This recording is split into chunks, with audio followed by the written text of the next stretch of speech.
Good morning, December 28th. Nothing. You are my Lord, my goodness is nothing apart from you. Psalm 16 verse 2. If you think you have nothing to offer the Lord, consider the early free will Baptist evangelist David Marks. One day he rode his horse into Ancaster, Ontario, announcing that he was going to preach. Marks asked the gathered crowd if anyone had a suggestion for a topic. Mocking him, a man called out, "Nothing!" Robert Morgan continues the story this way. Marks immediately began preaching on nothing. God created the world from nothing, he said. He gave us laws in which there is nothing unjust. But Marks continued, we have broken God's law and there is nothing in us to justify us. There will be nothing to comfort sinners in death or hell. But while Christians have nothing of their own in which to boast, we have Christ. And in him we have nothing to cause us grief, nothing to disturb our peace, and nothing to fear in eternity. Marks then got back on his horse and left the town. Sometimes when we're low in spirits, we feel we are nothing that really matters, that our lives amount to nothing at all.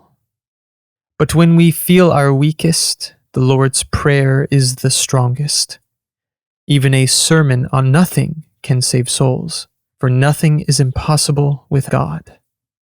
In Christian service, the branches that bear the most fruit hang the lowest. Unknown.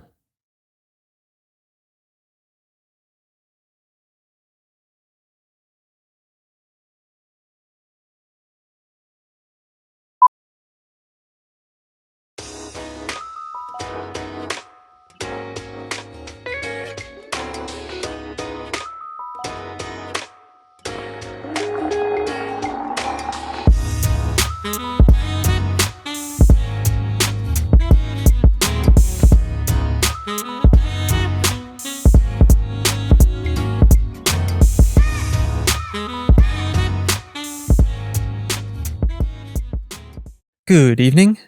Meditation. When anxiety was great within me, your consolation brought joy to my soul. Psalm 94, verse 19. We are left with the burnt-out ashes of the old year, while the new year is only a dim glimmer ahead of us. As the year dies, we are tempted to look back. Unfortunately, many people dwell on failures, disappointments, and other misfortunes, causing anxiety for your year ahead. To meditate on the past has its rightful place in your life, but it should always be done constructively.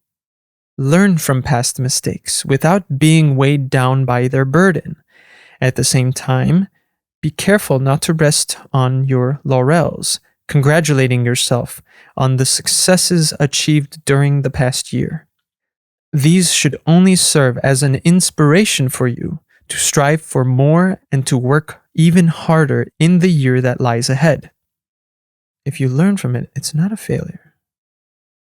Determined to enter the new year in the company of Christ, under the guidance of the Holy Spirit, let Christ be your example and your guide. Let your mind become sensitive to the voice of the Holy Spirit, and choose to follow His will under all circumstances. Then you will experience God's peace and consolation that will bring joy to your soul.